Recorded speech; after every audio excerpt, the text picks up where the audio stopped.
In phase 1A, Ohio's already seen some resistance to receiving the vaccine. Governor DeWine says more than half the state's nursing home workers are saying no thanks. Yeah, and some are worried this hesitancy to get the vaccine will carry on to the next group, especially among Black Ohioans.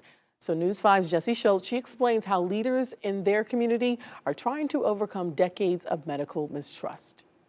Vernon, welcome to our YouTube channel. Make sure you Pastor R.A. Vernon with the Word Church says on a typical Sunday pre-pandemic, 5,000 to 10,000 people would be in the pews listening to his words. joy to the world. But now those words can be heard by far more than just people in Northeast Ohio. I've worked hard to gain that respect. He says when it's his turn to get the COVID-19 vaccine, he'll broadcast it out to his followers. If I can cash in my chips by saying, okay, if I'm taking it, you take it. Because while the vaccine is new, Pastor Vernon is working to combat medical mistrust in the Black community that dates back decades. Well, I think it would be naivety and insensitivity not to at least speak to the Tuskegee experiment. A 40-year-long study where doctors infected 400 Black men with syphilis without their consent to study the disease. Things like that become kind of ingrained in a people's psyche, and sometimes there's a bit of suspicion. Dr. Troy Woodard, a surgeon with the Cleveland Clinic and a member of Word Church, has seen this suspicion in his community firsthand.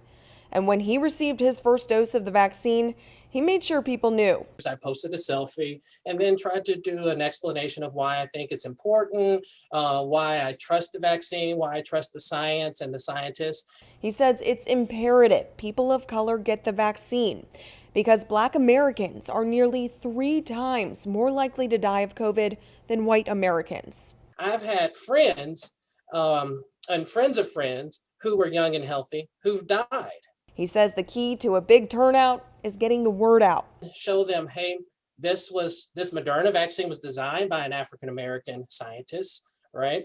And it's been vetted and it's been not only tested on minority, but also, majority and, people of all nationalities, and it's safe. And preaching words is exactly what Pastor Vernon does best, even volunteering his church to be a distribution site when that time comes. Most persons know we need some kind of remedy. We need some kind of vaccine. It's what we prayed for. Reporting for News 5, I'm Jesse Schultz.